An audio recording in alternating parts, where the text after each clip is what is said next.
Right, well, I know. Uh, Namaste, everyone.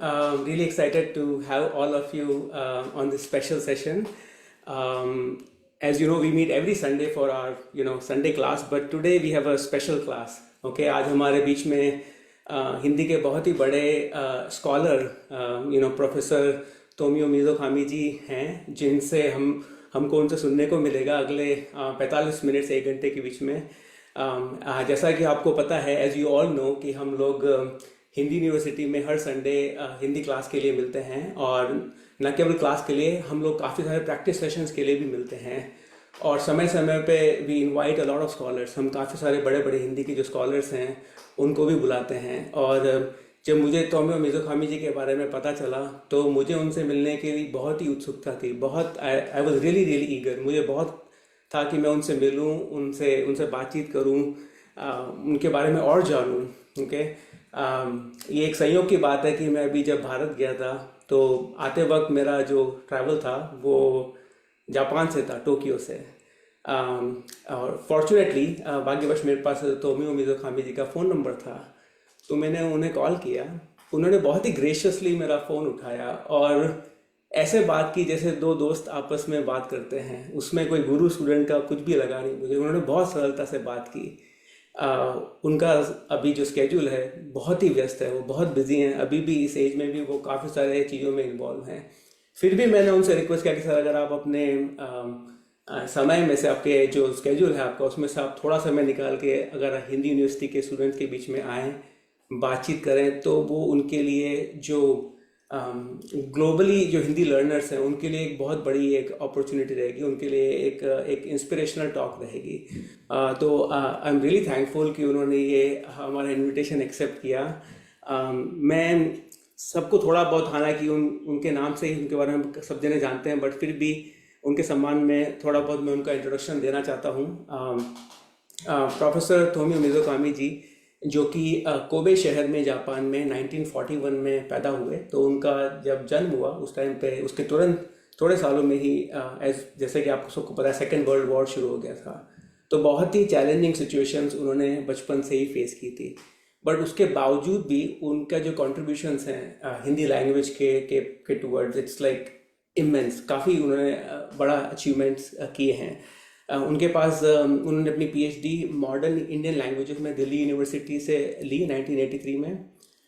वो professor emeritus रहे हैं ओसाका यूनिवर्सिटी में, और उन्होंने थोड़े सालों पहले ही रिटायरमेंट लिया है। 2018 में, 6 साल पहले, उन्हें पद्मश्री अवार्ड भी दिया गया भारत सरकार की तरफ से। Padmashri award, it's one of the biggest civilian award in India. Okay. न केवल पद्मश्री, उन्हें जापान के एम्परर ने भी the order of the sacred treasure के अवार्ड से नवाजा गया है। और ये अवार्ड जापान, इसका इक्वलेंट जो अवार्ड, आप think of it is like America में अगर आपको प्रेसिडेंशियल मेडल दिया जा रहा है। तो अगेन उनके कॉन्ट्रीब्यूशंस जो हैं वो कई हैं, राइट। तो I am really really fortunate that हमारे बीच में आप हैं, professor Mizo Kami ji. So with that I would like to welcome you. Thank you so much, doctor Mizo Kami ji. नमस्कार सभी को, मेरा नमस्कार। मैं बहुत गर्वित हूँ और बहुत खुश हूँ कि आपने हिंदी यूनिवर्सिटी जैसे जो हिंदी प्रेमियों की सभा में मुझे खास बुलाया है। मैं अपने को बहुत गौरवान्वित मानता हूँ। आपसे एक निवेदन है, मेरे परिचय देते समय जो हिंदी के प्रोफेसर, हिंदी के विद्वान के आगे बड़े शब्द को हटाइए। मैं बहुत बड़ा नहीं हूँ, मामूली विद्वान हूँ, छात्र हूँ। मैं कहूँगा विद्वान भी नहीं हूँ, मैं हिंदी का विद्यार्थी हूँ, मामूली। इसलिए बड़े विद्वान ना कहा करें तो अच्छा होगा। जी सर, बिल्कुल सर। सर, मुझे आपसे, क्योंकि जब मैं आपके बारे में पढ़ रहा था तो मुझे वो लैंग्वेजेस की लिस्ट ख़त्म नहीं हो रही थी। तो सबसे पहले तो मुझे ये जानना है, आप कितनी भाषाएं बोलते हैं और कितनी भाषाएं जान सकते हैं और जानते हैं? बहुत ज़्यादा नहीं है, कुछ हिंदी और उर्दू, हिंदी के कारण उर्दू आ गई, और हिंदी उर्दू के कारण बांग्ला आ गई, और कुछ हिंदी उर्दू के कारण पंजाबी भी आ गई, और मॉडर्न इंडिया लैंग्वेजेस जिनको कहते हैं, वे थोड़े बहुत मैं थोड़ा थोड़ा सीखा, थोड़ा थोड़ा जैसे कश्मीरी सिंधी पूरी नहीं आती, बहुत हाँ कठिन भाषा है, लेकिन कुछ कुछ खाया। और यहाँ तक तमिल, कन्नड़ा, कुछ दक्षिण भारत की भाषाएं भी सीखी। मुझे सीखने का शौक है, लेकिन ये मेरी कमजोरी है, धैर्य नहीं है, बीच में छोड़ देता हूँ। हाँ, लेकिन मुझे भाषा सीखने का शौक है। तो सर आपको कोई बाकी की दुनिया की, भारत के बाहर की भाषाओं में भी आपने इंटरेस्ट लिया है? मैंने जब आपके हाँ, बारे में वो तो जर्मन फ्रेंच तो मौलिक, हाँ, वो तो सीखनी पड़ती है ना। जी सर, जी सर। तो सबसे पहले सर हम शुरुआत आपके बचपन से करेंगे।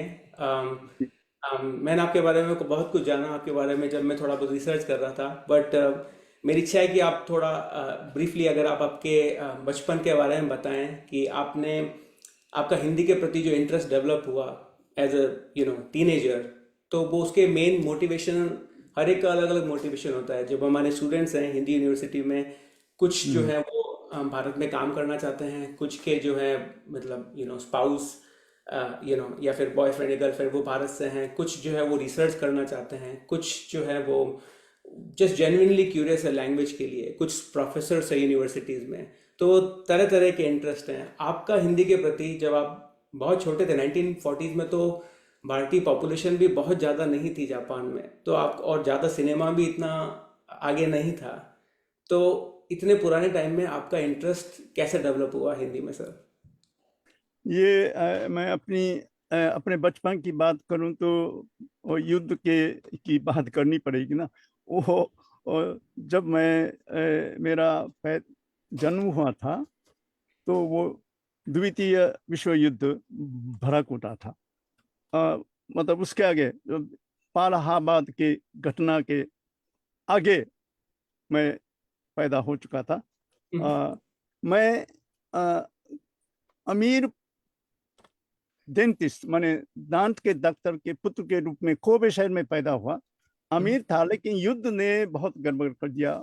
युद्ध के कारण मेरे पिताजी तो युद्ध के कारण अप्रत्यक्ष रूप से वो बीमार हो गया, और हम्म, बीमार होके बहुत, मैं 5 साल की उम्र में वो उनका देहांत हुआ। तो देखिए, मेरे बड़ी बहन भी थी और भाई भी, तो विधवा माता जी को कितना मुश्किल था। हम्म, आजकल जैसे नौकरी नहीं मिलती थी ना, हम्म, तो बहुत, माँ को बहुत कष्ट करना पड़ा। मैं गरीबी में, इसलिए एकदम गरीब परिवार में परिवर्तित हुआ। खैर, बहुत मुश्किल से पढ़ाई करके, हाँ, जो कोबे शहर जो है, हम्म, उन दिनों भारत, प्रवासी भारतीय सबसे अधिक कोबे में रहते थे। आजकल तो टोक्यो में टोक्यो है। में रहते जी उन सर। दिनों कोबे का मतलब भारत, भारतीय का मतलब कोबे। तो अच्छा। 1,000 तो कुछ भी नहीं है। एशिया के अन्य शहरों की तुलना में, अमेरिका के शहरों की तुलना में 1,000 भारतीयों का रहना कोई बहुत कम है, लेकिन जापान के हिसाब से अधिक थे। जी तो सर। प्रवासी भारतीयों ने मुझे प्रभावित किया, संस्कृति में और भाषा में। और मैं हाई स्कूल का लड़का था, 16-17 साल का, 15-16-17 का हाई स्कूल का, बहुत जिज्ञासु छात्र था, हम्म, जिज्ञासु। तो भारतीयों ने मुझे, मेरी जो जिज्ञासा थी ना, उसको बहुत आगे, बहुत विकसित किया। हम्म, तो उनकी भाषा मैं सुनता था, हम्म, अजीबो गरीब भाषा थी, अंग्रेजी तर भाषा थी। मैं यूनिवर्सिटी में जाके अंग्रेजी तर, वो भी एशियाई भाषा सीखना चाहता था। जी सर। वो अरबी, चीनी, चीनी तो सभी जानते हैं, सभी ने मतलब काफी लोग जानते हैं। कोई जापान के लिए कोई नई भाषा नहीं। अरबी तो बहुत कठिन भाषा, बहुत दूर की भाषा है, बीच में भारत पड़ गया। भारत बहुत बड़ा देश है, वो तो वहाँ की भाषा सीखनी चाहिए। और उन दिनों पंडित जवाहर नेहरू जी का बहुत बोलबाला था। मतलब राजनीति में, अंतर्राष्ट्रीय जैसे आजकल के नरेंद्र मोदी जी का वो जो स्थान है उसी तरह का स्थान था नेहरू जी का। हालांकि भारत इतना बड़ा देश नहीं था, अमीर देश नहीं था, लेकिन पंडित जी का बड़ा नाम था, बड़ा प्रभाव था अंतर्राष्ट्रीय जगत में। और जापान के प्रधानमंत्री कुछ कहें तो कोई खबर में नहीं छपती थी, लेकिन पंडित जी कुछ बोले तो दुनिया की जो खबर में जरूर आते थे। तो पंडित जी नेहरू जी जो जिस देश की के नेताजी है, उस देश की भाषा क्यों न सीखी जाए, तो हिंदी की। और उन दिनों मुझे मालूम नहीं था, ये हिंदी नाम भी मुझे नहीं मालूम था, इंडियन लैंग्वेजेस। तो बाद में पता चला ये हिंदी है। अच्छा, एक और बात है, जो युद्ध के समय जो प्रचार पत्र कार्टून में लिख के जो प्रचार के लिए हवाई जहाज से जो फेंकते थे, बिखरते थे, तो उसको देंतांग कहते थे। तो उसमें जो नेताजी सुभाष चंद्र बोस के साथ जो गुप्त विभाग में जो थल सेना के गुप्त विभाग में ये कार्टून छपता था गुप्त रूप से, और कार्टून के साथ संवाद जो भारत में जो अंग्रेजी में तो करते थे, बहुत फेंका था, लेकिन भारत में हिंदी और उर्दू और बांग्ला तीन भाषाओं को हाथ में लिखे फेंकते थे। तो ये जो काफी दिन तक ये अनुपलब्ध था, लेकिन मेरे हाई स्कूल के दिनों में किसी पुरानी पत्रिका में मिला, मेरी जिज्ञासा हुई। मैं युद्ध के कारण नहीं, मैं शांतिवादी हूँ, युद्ध को से घृणा करता हूँ, लेकिन उस भाषा में ये क्या लिखा है, बहुत जिज्ञासा थी। ये मुझे जरूर जानना है, ये तीनों भाषाएं। बाद में पता चला ये हिंदी है, उर्दू है, बांग्ला। और ये भी पता चला जो चेन्नई मद्रास में भी हवाई हवाई हमला करते थे, कुछ कुछ, बहुत ज्यादा नहीं। तो इसलिए तमिल में भी है, लेकिन वो अब नहीं मिलता। तमिल का भी देखना चाहता था। हाँ, लेकिन इन तीनों भाषाओं को जानने के लिए, लिपियों को जानने के लिए, समझने के लिए मैंने दृढ़ संकल्प लिया, अब यूनिवर्सिटी में जाके ये हिंदी भाषा सीखूं। तो ओसाका यूनिवर्सिटी में एक विभाग था हिंदी सीखने के लिए। लेकिन जब मैंने प्रवेश लिया था, लेकिन वो स्थल अच्छा नहीं था, मैं बहुत संतुष्ट नहीं था। ना कोई अच्छी पुस्तक, ना कोई शब्दकोश, ना कोई अच्छे अध्यापक। गुरु निंदा नहीं करनी चाहिए, लेकिन अध्यापक भी एक को छोड़ के अच्छे नहीं थे। गुरु निंदा नहीं करनी चाहिए। भारतीय अध्यापक बेचारे, वो तो सुना था जवानी में बहुत बड़े विद्वान थे, बहुत बड़े, लेकिन उम्र की वजह से वो ताकत, पढ़ाने की ताकत, तो ये हफ्ते फाफ्ते कक्षा में आते थे। तो ये बुजुर्गों को इतनी उम्र तक रखना ही जुल्म था। खैर, तो इसलिए भारतीय अध्यापक होते हुए भी उनसे कुछ नहीं सीखी। 2-3 ज्यादातर आपका जो एफर्ट था या जी, प्रयत्न था शुरुआत में, वो सेल्फ स्टडी था कि आपने हाँ, स्वयं स्वयं को कुछ, हाँ, मोटिवेट किया। लगभग क्या स्वयं आपने फ्लायर्स की बात करी, मेरी बहुत इच्छा है कि मैं जो हाँ, फ्लायर्स है, जो आपने बोला कि आपने कार्टून जो शेयर किए थे, जो सेकंड वर्ल्ड वॉर के टाइम पे जो प्रोपोगेंडा के तरह से यूज होके जो फ्लायर शेयर किए जाते थे, उससे आपको क्यूरियोसिटी हुई। तो मैं थोड़े बहुत मैंने कलेक्ट किए, मैं शेयर करना चाहता हूँ सबके साथ में। तो जैसे ये आप हाँ, हाँ, बता रहे थे कि ये है। तीन जी, भाषाओं में है, हिंदी भी है, हाँ, बंगला भी है, और उर्दू उर्दू में भी कुछ कुछ लिखा हुआ उर्दू है। इसमें नहीं है, इसमें उर्दू नहीं है, ये हिंदी और बांग्ला तो में ये है। तो ये भी 1940s की ये बात है। चर्चिल, आप ये चर्चिल है ना, चर्चिल, ये जी भी सर। चर्चिल है। और दुश्मन तो चर्चिल है ना। यस सोए सर। हुए हाथी, भारत को कहते हैं सोए हुए सोए हुए बार हाथी। हाथी उठो और खड़ा हो जा, ए निद्रित हस्ती जागो, ये बंगला है। ये जी ये हाथी जो है ना भारत का प्रतीक है। जी सर। जी सर।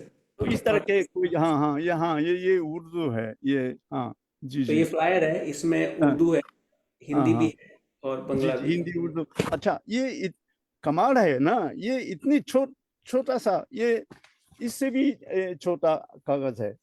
जी सर। इसकी छोटे कागज में हाथ में लिख के कैसे छापते थे वो, रंगीन में। और जी सर। सेना में बजट नहीं था ना, और लेकिन रंगीन कैसे कर दिया, ये बहुत ही कमाल की बात है। खैर, हाँ, ये तो इस अब पर आपने मेरी अपनी, रिक्वेस्ट है। सो बेसिकली अब आप आपने ये बताया कि जो भी छात्र हैं पहले उनको एक मोटिवेशन होना बहुत जरूरी है, अगर जी प्रेरणा हाँ। देने का कोई स्रोत है तो आप हम्म। आगे बढ़ सकते हैं। हाँ फिर हाँ। उसके बाद में आपने क्योंकि बताया कि हम्म जरूरी नहीं कि आपके पास अच्छा टीचर हो या रिसोर्सेज हो या किताबें हों या शब्दकोश हो, डिक्शनरी हो, हम्म। उसके बावजूद भी आपने सीखना नहीं छोड़ा। आपने, आपके अंदर एक संकल्प लिया था आपने कि मुझे कैसे भी करके इस चुनौती को स्वीकार करना है, आगे बढ़ना है। जी। तो आपको क्या क्या, आपने उन चैलेंजेस को कैसे सही किया, आपने क्या क्या रिसोर्सेज यूज किए, क्या क्या आपके पास में साधन थे उस टाइम पे जो आपने यूज किए, और ये थोड़ा उसके बारे में बताइए। खैर शब्दकोश तो नहीं था, लेकिन भार्गवा का जो illustrate dictionary of Hindi English, वो हम्म। एकमात्र उपलब्ध शब्दकोश था, वाराणसी से प्रकाशित। लेकिन इसमें इतनी गलतियां थी, उसका कोई बेकार है। लेकिन उसके अलावा कोई अंग्रेजी में भी अच्छा शब्दकोश नहीं मिलता था। वो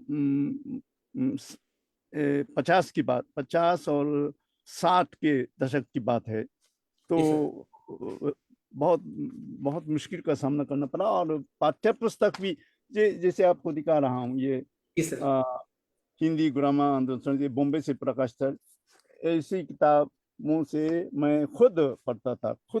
हम्म। और उच्चारण के लिए कोई एक लिंगाफोन था, लिंगाफोन रिकॉर्ड में हिंदी नहीं था, उर्दू थी, वो सुनता था। हम्म। लेकिन वो उर्दू थी। अच्छा, हम्म। उच्चारण के लिए और बातचीत के लिए मैं यूनिवर्सिटी में तो हिंदी बोलने का अवसर नहीं मिलता था ना। तो हफ्ते में एक दिन मैं कोबे, ओसाका से कोबे 1 घंटा लगा के जाता था। और अभी भी जीवित है बीना सचदेव जी, तो मेरी हम्म। दोस्ती थी, सबसे पुरानी दोस्ती। वो हम्म।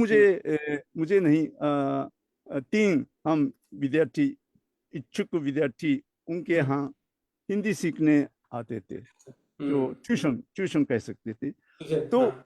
उनके साथ कम से कम 1 घंटा हिंदी बोलने का अवसर मिलता था। उससे हिंदी बोलने का साहस, अभ्यास अभ्यास कर सकता था। तो उससे हिंदी का उच्चारण सीखा, और कुछ निडर होके हिंदी सीखने का साहस, वो भी उनकी तरफ से, बीना जी की कृपा से तो मिला था। कि, बीना जी कि, अभी भी दिल्ली में रहते हैं, अभी भी मिलता हूँ। सबसे पुरानी मित्र है मेरी। जी। कितने साल तक सीखा उनके साथ में आपने, और ये दो सिलसिला। तीन साल 2-3 साल उनके साथ। और वो उसके बाद वो बैंकॉक गए और सिंगापुर गई, अब दिल्ली में बसंत विहार में वो ग्रेटा कार्डस में रहती हैं। तो हम्म। अभी भी मैं मिलता हूँ। जी तो सर। उनकी कृपा से उसके अब मैंने बहुत कष्ट से हिंदी सीखी, बहुत हिंदी सीखने के लिए बहुत मेहनत करनी पड़ी। तो इसलिए जब मैं अध्यापक बना, तो ये मैंने दृढ़ संकल्प लिया, ये छात्रों को ये कष्ट नहीं होने दूंगा। जी तो सर। सौभाग्यवश उन दिनों अच्छा शब्दकोश आने लगा था, हम्म। और अच्छी पुस्तकें भी काफ़ी आने लगी थी। और सबसे अधिक मुझे आकर्षित किया था 1980 के दशक में, हिंदी फिल्म का वीडियो जी सस्ते में बाजार में आने लगा, और घर हम्म। बैठे अमिताभ बच्चन को देख सकते थे। तो जी सर। इसलिए मैंने सोचा इसको क्लास में, जो भाषा प्रयोगशाला में दूसरी कक्षा के विद्यार्थियों के लिए हम्म। क्यों ना इस्तेमाल ना किया जाए। तो हम्म। ये जो जो क्या महबूबा, रजनीगंधा, दाग, ये 3 रुपया का जो पॉकेट बुक थी ना, वो जी हिंदी सर। का। ये जो गुलजार का जो क्या है, एक गुलजार किताब, हाँ जी सर। किताब, गुलजार की आनंद आश्रम, अनुभव और सत्यम शिवम सुंदरम, एजेंट विनोद और आविष्कार वगैरह वगैरह, ये पढ़ाता था। तो ये शुरू शुरू में मैंने संवाद को ध्यान में पर ध्यान दे के पढ़ाता था। बाद में गीतों को भी पढ़ाने लगा, तो बहुत अच्छी बात। बहुत छात्रों ने तो झपकी लेने वाला कोई नहीं था, कक्षा में सोने वाला नहीं था। कम से कम मेरी हिंदी की ये जो क्लास को ओएसिस ओएसिस हिंदी, हाँ, हिंदी मरुभूमि का क्या कहते हैं, मर्दयंत क्या कहते हैं, भूल गया। हाँ, ओएसिस कहकर बहुत एंजॉय करते थे। अच्छा, इसके आजकल जो क्या कहते हैं, जो हिंदी भाषा को आनंद के साथ सीखना चाहिए, ये पद्धति दुनिया भर में चल गई है। मैंने शुरू किया था 1970 के दशक से, 80 के दशक से अध्यापक के रूप में। ये क्या कहते हैं हिंदी, हाँ, वो अभी दिमाग में उतर गया। ये जैसे ये है,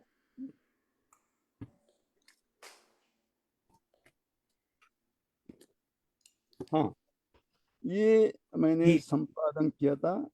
तो ये आपने ट्रांसलेट किया सब, ये सब हिंदी में गानों को आपने जापानीज में ट्रांसलेट किया, या दूसरा, ये कैसा है ये इसमें अंदर, या लाइन बाय लाइन हिंदी? ओ आई, लाइन बाय लाइन ये हिंदी है, हाँ ये उर्दू है, है, और लाइन बाय लाइन अनुवाद है जापानी। जापानीज भी है। तो एक ही गाने को आपने 3 भाषाओं में जी, और किया है। 301 गीतों को चुना। 1951 से 1980 तक हिंदी फिल्मों के लोकप्रिय गीत। ऐसी आश्चर्य की बात है, भूमिका तत्कालीन प्रधानमंत्री अटल बिहारी वाजपेयी जी ने इस किताब, पुस्तक क्या की बात है सर। जी, बहुत ही सही। भूमिका लिखी है, तभी तो इस किताब का मूल्य है। अच्छा, बहुत ही सही। तो सर, एक और चीज जो आपके बारे में जानने को मिलती है, जो कि आपका मेजर कॉन्ट्रीब्यूशंस है, कि हिंदी भाषा सिखाने के लिए सभी विद्वानों ने अलग अलग तरीके इस्तेमाल किए हैं। एक जो आपने जो जो भारत से बाहर रहने वाले लोग हैं, जो पढ़ने वाले स्टूडेंट्स हैं, उसमें आपने हिंदी प्लेज, हिंदी नाटक का इस्तेमाल बहुत अच्छे से किया है। तो मेरी बहुत इच्छा है कि मैं थोड़ी थोड़ी सी क्लिप अपने स्टूडेंट्स को यहाँ पे सबके साथ में शेयर करूँ, उसके बाद में आप थोड़ा उसके बारे में बताइए। यहाँ पे में आपको जो प्रोफेसर तोमियो मिज़ोकामी के जो स्टूडेंट्स हैं, छात्र हैं, जो उनके साथ काम कर रहे हैं, उसको देखने को मिलेगा कि कैसे जापानी स्टूडेंट्स अर्ली 2002 के टाइम, उससे भी पहले, वो कैसे हिंदी बोल रहे हैं। तो मैं एक दो झलक उसकी दिखाना चाहूँगा, ताकि सब जने देख सकें। यस, कभी मेरी तारीफ कर दिया करो। उसके लिए उचित शब्द कहाँ है मेरे पास? तुम्हें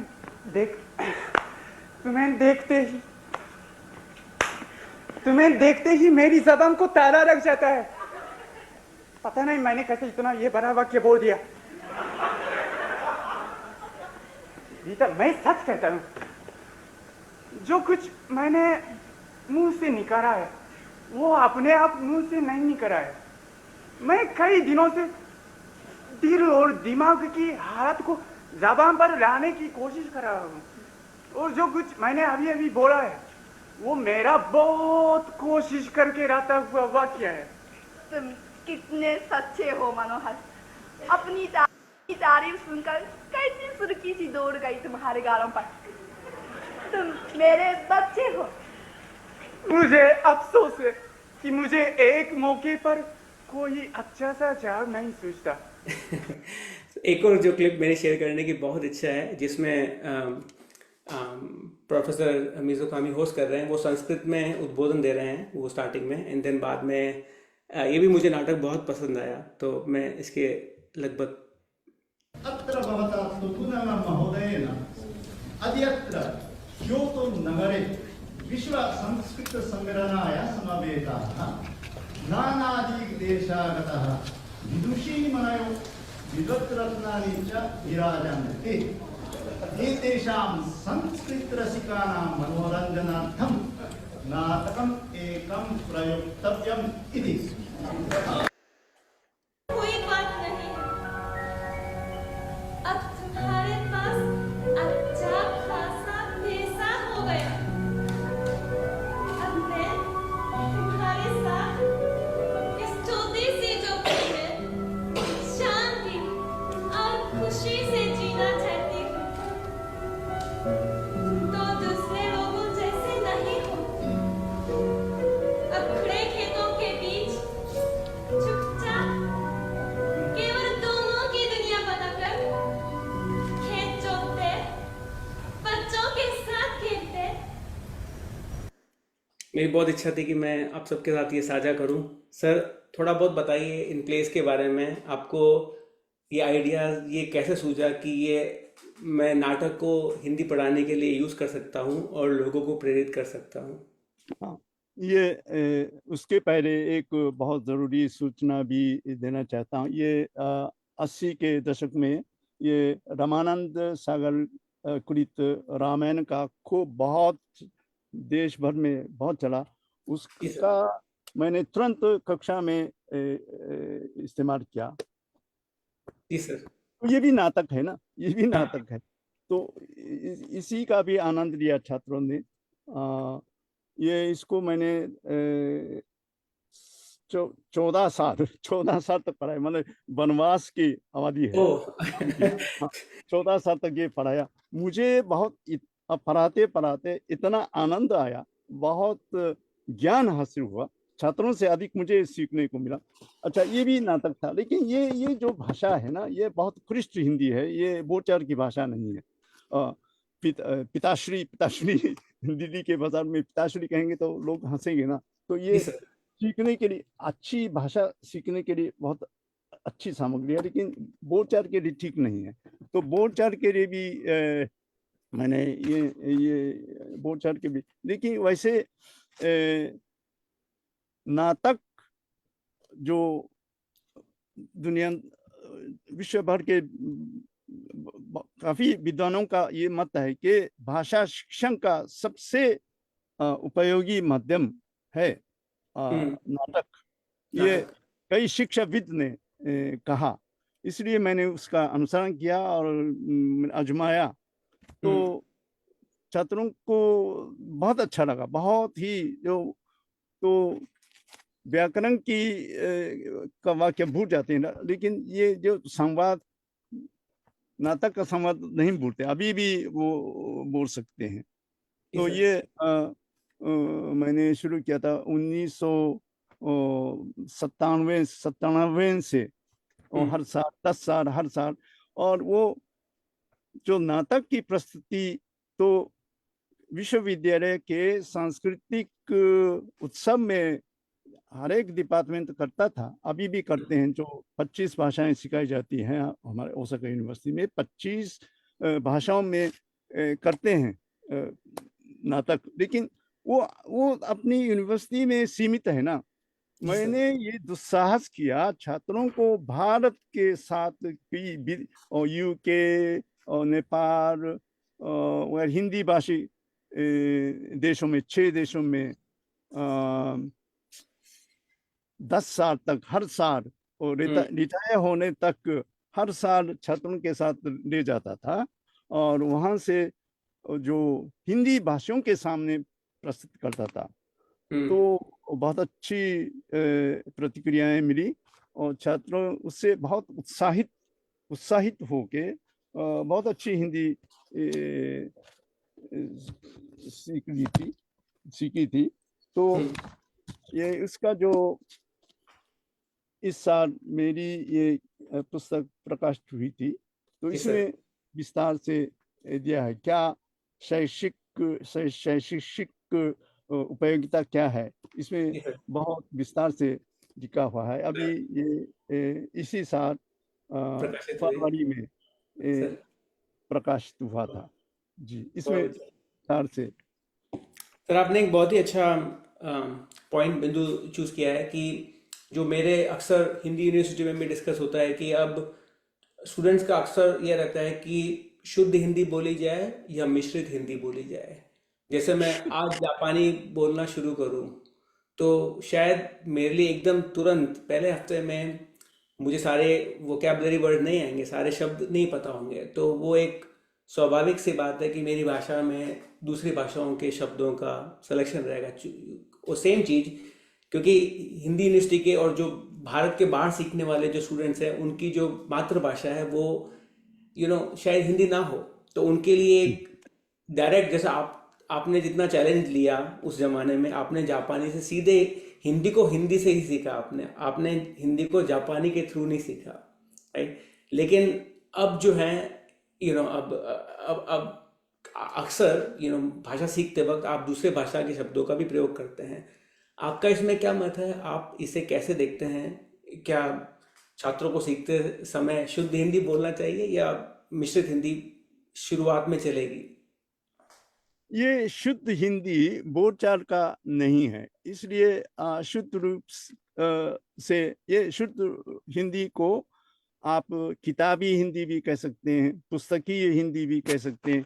ये पढ़ने के लिए ठीक है, कक्षा में ठीक है, लेकिन एक शहर में जाइए और साधारण भारतीयों से बातचीत करने के लिए शुद्ध हिंदी ठीक नहीं है। मुझे कई विद्यार्थी मुझे ठोकते थे, तो ये मैं शुद्ध हिंदी बोलता था तो बहुत हंसते थे। तो ये जो बोलचाल की हिंदी सीखनी चाहिए बोलचाल के लिए, और जो जब कक्षा में गंभीर विषय पर आलोचना करें तब शुद्ध हिंदी भी चलेगी, या आप भाषण देंगे तो चलेगा शुद्ध हिंदी, या ज्यादा अच्छा प्रभाव पड़ेगा शुद्ध हिंदी।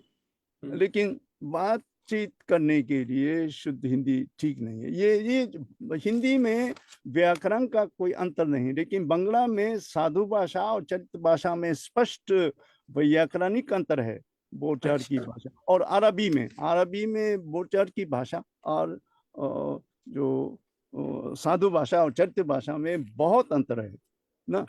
हिंदी में व्याकरणिक को कोई अंतर नहीं है, शब्दों में अंतर है, शब्दों में अंतर है। अगर शुद्ध संस्कृत निष्ठ भाषा का इस्तेमाल करें तो शुद्ध हिंदी हो जाएगा, लेकिन उसमें अरबी फारसी शब्दों मिला के बोलेंगे तो हिंदुस्तानी या उर्दू की शायरी हो जाएगी। सर आपने तो मैं बोलचाल की भाषा के पक्ष में हूँ।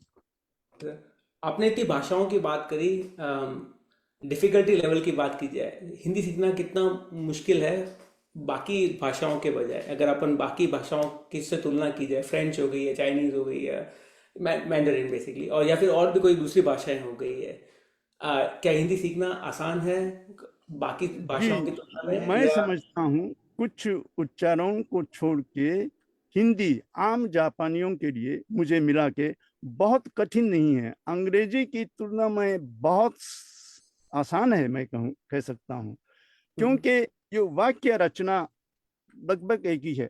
हालांकि हिंदी आर्य भाषा परिवार की है, जापान की तो बिल्कुल अलग परिवार की है, जो कोई भाषा परिवार की दृष्टि से कोई संबंध नहीं, लेकिन संयोग से एशिया की भारत की अनेक भाषाओं का जो सब्जेक्ट आता है उसके बाद ऑब्जेक्ट आता है, क्रिया वर्ब हिंदू में आती है, लास्ट में जापानी भी वही है, तो ये बोलने में बहुत आसान है।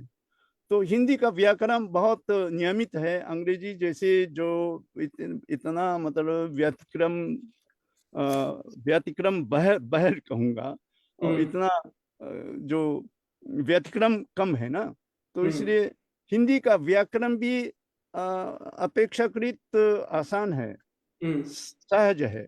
हालांकि ढिंगु भेद वगैरह सिरदर्द है जापानियों के लिए, लेकिन ये भी अभ्यास से आप सीख सकते हैं।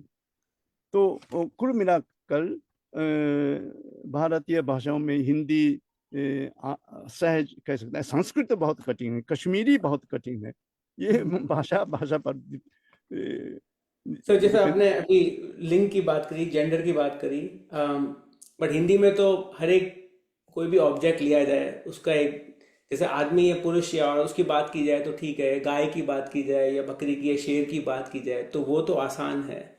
बट जैसे कागज की बात हो गई या पेन या पेंसिल की बात हो गई या फिर व्हाइट बोर्ड की बात हो गई या लैपटॉप की बात हो गई है, राइट। आई मीन बड़ी सहजता से जैसे हिंदी भारत में रहने वाले लोग हैं वो तो बोल लेंगे मेरा लैपटॉप है या मेरी बाइक है या मेरा स्कूटर है या मेरी कार है, राइट, या मेरा कागज है, राइट, या मेरा पेपर है, यू नो। बट जो जिन्होंने भारत या बचपन से नहीं सीखी है उनके लिए ऑटोमेटिकली किस फ्रेमवर्क में उसको फिट करें, क्योंकि हर सारे रूल नहीं है कि आ से एंड हो रहा है तो वो या बालिका है तो आ से एंड हो रहा है, राइट, ईका से एंड हो रहा है, राइट, या फिर कमरा है तो वो सारे रूल जो हैं वो अप्लाई नहीं हो, सारे नियम के थ्रू आप सारे नाउन्स को बोल नहीं सकते कि ये पुल्लिंग है, स्त्रीलिंग है, या मैस्कुलिन है या फेमिनिन है। तो वो आपने नेचुरली आया सीखते सीखते आपको, क्योंकि ये सवाल अक्सर कर पे सारे स्टूडेंट्स पूछते हैं क्योंकि उसके अकॉर्डिंग बाकी की चीज़ें चेंज हो जाती है, अच्छा लड़का, राइट। आई मीन अब अच्छा लड़का तो ठीक है क्योंकि लड़का है इसलिए अच्छा है, अच्छी होगा क्योंकि लड़की है तो अच्छी है। बट अगर आपको उसका जेंडर नहीं पता पड़ रहा है तो आपको कैसे पता पड़ेगा कि ये अच्छी बाइक है, या तो उसके बारे में कुछ शेयर करना चाहेंगे कि आपने ये लिंग का भेद मेरे लिए भी तो कठिन है, अभी भी मैं गड़बड़ करता हूँ, लेकिन ये भी ये अभ्यास की बात है। शुरू में आप जो रूप के आधार पर ई कारांत है तो स्त्रीलिंग ज्यादा है, आकारांत है तो मस्कुलिन ज्यादा है, संस्कृत को छोड़ के, संस्कृत में उल्टा हो जाएगा। लेकिन हाँ, फिर उसके बाद रूप और अर्थ के हिंदी में तो जो स्त्री है तो स्त्रीलिंग है, लिंग और उसमें सेक्स और जेंडर में कोई फर्क नहीं है हिंदी में। लेकिन जर्मन में मेडचेन तो वो नपुंसक लिंग है, संस्कृत में भी है, संस्कृत में भी नहीं है। तो अभ्यास की बात है, अभ्यास से सीख सकते हैं जी। सर मेरे पास पूछने के लिए तो बहुत सारे सवाल हैं, थोड़े बहुत सवाल मैं आपको जानने के लिए, सुनने के लिए देश विदेश से कहीं स्टूडेंट्स और जिज्ञासु लोग जुड़े हैं। मैं अपने सवालों को एक लास्ट में यही पूछूंगा आपसे कि आपको अगर समराइज करना हुआ कि आपको उनको एक कुछ बोलना हुआ मोटिवेशन के लिए, तो आप फाइनली क्या बोलेंगे? क्योंकि कुछ लोग जो होते हैं वो 6 महीने सीखते हैं, कोई साल सीखते हैं, बहुत कम होते हैं जो वो एक लंबे टाइम तक उसको एक प्रोसेस के लिए चालू रखते हैं और जारी रखते हैं हिंदी सीखना। आपकी समझ में हिंदी सीखने के लिए क्या अच्छा फ्रेमवर्क, अच्छा ढांचा क्या है? क्योंकि आपने तो बहुत कठिनाई से सीखी, अगर आपको अब कुछ एक ढांचा डेवलप करना हुआ तो अब समरी में आप क्या शेयर करना चाहेंगे विद्यार्थियों से? आजकल के बच्चे तो बहुत सौभाग्यवान है हिंदी सीखने के लिए। यूट्यूब में तो बहुत ढेर सारे जो मिलेंगी चीज़ें, बहुत अच्छी चीज़ें। जो हमारी जो ओसाका यूनिवर्सिटी की जो ग्रेजुएट है मायो सान, वो तो यूट्यूब में हिंदी सिखाती है, हिंदी के माध्यम से हिंदी सिखाती है, जापानी भी सिखाती है ना। और कभी कभी वो अध्यापिका है, कभी कभी अभिनेता है। उसी तरह से जो वो छाया रहती है जो यूट्यूब में। तो आजकल अच्छा बॉलीवुड का मूवी वो भी आप यूट्यूब में देख सकते हैं। तो आजकल के हिंदी सीखने के लिए कोई किसी की कोई कमी नहीं है,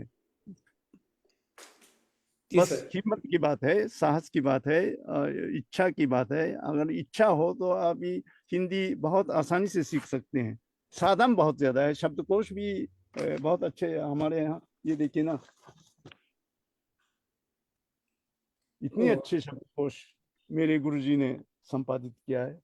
और ये जापानी हिंदी शब्दकोश भी, ये भी अब वेबसाइट में भी आ गया, ये है ना। तो ये परिवेश बहुत अनुकूलित है आजकल के बच्चों के लिए, छात्रों के लिए। जी सर। सर, मेरे सवालों को तो मैं यहीं विराम दूंगा, और अब मैं चाहूँगा कुछ जो छात्र हैं, स्टूडेंट्स हैं, वो थोड़े शाय हैं, शर्मीले हैं, तो ब्रॉडकास्ट पे तो आपसे सवाल नहीं पूछेंगे। तो जिन्होंने भी whoever joined us through Facebook or through other means Zoom, thank you so much. हम ब्रॉडकास्ट को तो ख़त्म करेंगे यहाँ पे, और धन्यवाद करेंगे डॉक्टर मीज़ो खामी जी का हमारे बीच में जुड़ने के लिए, और अपना जो ज्ञान है, जो विजडम है, वो शेयर करने के लिए। आई एम श्योर, मुझे पूरा विश्वास है कि दुनिया भर में जितने भी लोग सुन रहे हैं या सुनेंगे इसको, रिकॉर्डिंग को, वो इससे बहुत ही यूज़फुल उपयोगी पाएंगे। बट मैं चाहता हूँ कि जो कुछ लोग जो आपसे सवाल पूछना चाहते हैं वो ज़रूर पूछें। तो मैं ब्रॉडकास्ट को ख़त्म करूँगा, बट अपना